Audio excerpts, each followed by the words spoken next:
1,30,000 रुपए का बचत हो जाता है। तो इस तरह से मैं आत्मनिर्भर बनने के साथ साथ मेरी अपनी एक अलग पहचान बनाई। इसका पूरा श्रेय मैं माननीय प्रधानमंत्री जी को देना चाहती हूँ कि उनके माध्यम से हमें आत्मनिर्भर बनने का जो सौभाग्य प्राप्त हुआ, उसके लिए हम उनको कोटि कोटि धन्यवाद देना चाहते हैं। और मैं उनसे आगे ऐसे ही अनुरोध करना चाहूंगी कि वो महिला सशक्तिकरण के लिए और भी कई सारी योजनाएं लेकर आएं, जिनसे कि हमारे क्षेत्र की महिलाएं इनसे जुड़कर लाभान्वित होकर आत्मनिर्भर बनने का प्रयास करें। धन्यवाद। जय हिंद, जय भारत। चंदा देवी जी, आपकी पढ़ाई क्या हुई है? Sir, inter pass. तो आप इतना बढ़िया भाषण करती हैं। जी सर। तो कभी चुनाव लड़ी हो क्या? नहीं सर। तो लड़ोगी? नहीं सर। प्रधानमंत्री नरेंद्र मोदी 18 दिसंबर को अपने संसदीय क्षेत्र वाराणसी के दौरे पर थे। इस दौरान पीएम मोदी ने करीब 19,150 करोड़ रुपए की लागत की विभिन्न विकास परियोजनाओं का लोकार्पण और शिलान्यास किया। पीएम ने वाराणसी नई दिल्ली रूट पर एक और वंदे भारत ट्रेन को हरी झंडी भी दिखाई। इस दौरान पीएम मोदी ने सेवापुरी गांव में सेल्फ हेल्प समूह की महिलाओं से बातचीत की।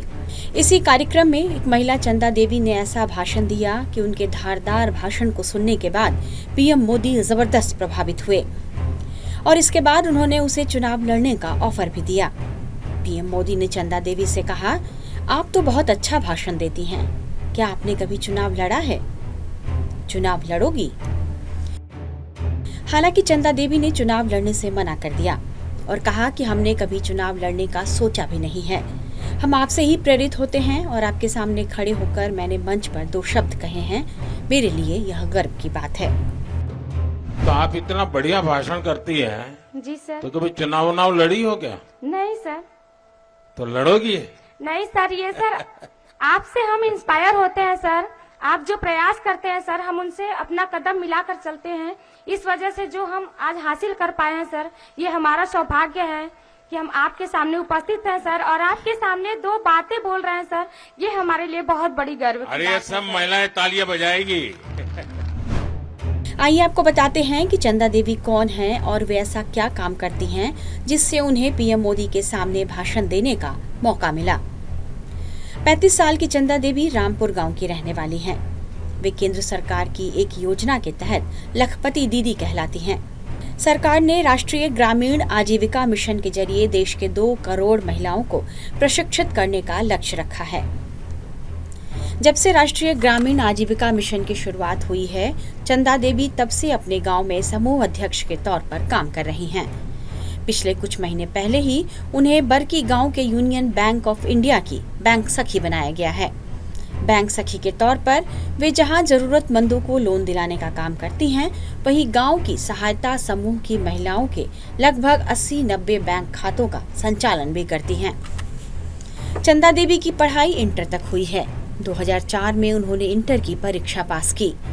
2005 में लोकपति पटेल से उनकी शादी हो गई।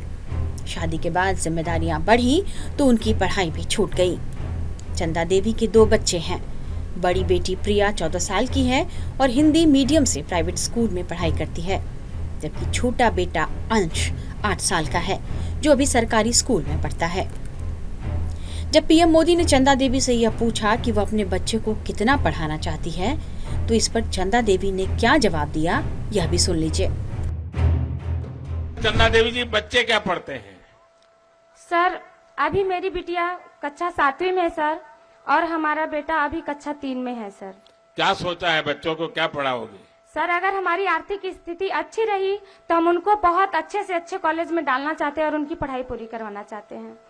और अभी अच्छा पढ़ते हैं कि ऐसे ही?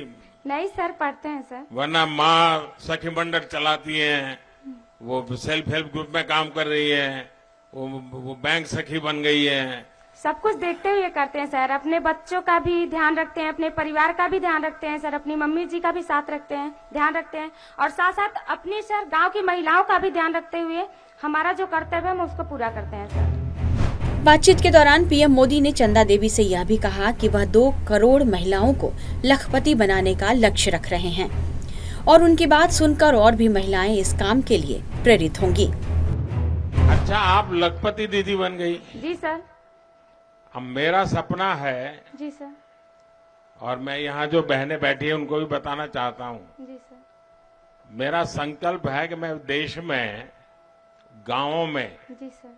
आप जैसे परिवार की जो माताएं बहनें हैं, इस देश में 2 करोड़ जी सर। 2 करोड़ माताओं बहनों को मुझे लखपति बनाना है। तो आपकी बात जब सुनेंगे ना, तो लोगों को विश्वास हो जाएगा कि हाँ, लखपति दीदी बन सकते हैं। सर, ये कहने की बात नहीं है, हम लोग बोल नहीं पाते हैं। हमारी तरह बहुत सारी दीदियां हैं सर, जो समूह के माध्यम से जुड़कर आत्मनिर्भर बनी है और लखपति दीदी बनी है सर। यहाँ बोलने को हर किसी को मौका नहीं मिलता सर, ये हमारा सौभाग्य है। कितनी बहनें हैं जो लखपति दीदी बनी होगी यहाँ? सर, हमारे गांव में कम से कम हर समूह से 2-4 महिलाएं तो बन ही गई हैं। 2-3 महिलाएं बन गई। जी सर। इसी दौरान पीएम मोदी ने चंदा देवी और उसके समूह को एक जिम्मेदारी भी सौंपी, जिस पर चंदा देवी ने कहा कि वे इसे पूरा करने का प्रयास जरूर करेंगी।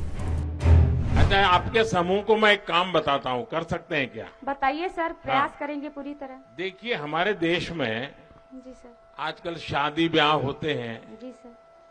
तो वो खड़े खड़े खाने का रिवाज शुरू हो गया अब। जी सर। तो लोगों को लगता है कि दोबारा मिलेगा ना, इसलिए थाली भर देते हैं जी सर। और फिर आधा छोड़ देते हैं, तो खाना बर्बाद हो जाता जी है। सर।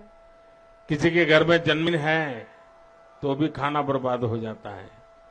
अगर आपके सेल्फ हेल्प ग्रुप की बहनें, जी सर। उनको परोसना कैसे, उसकी ट्रेनिंग हो जाए, जी सर। उनके अच्छे कपड़े हो जाएं, फिर वो हाथ में मोजे वोजे पहन करके, दस्तक पहन करके परोसने के लिए जाएं ऐसे लोगों में, जी सर।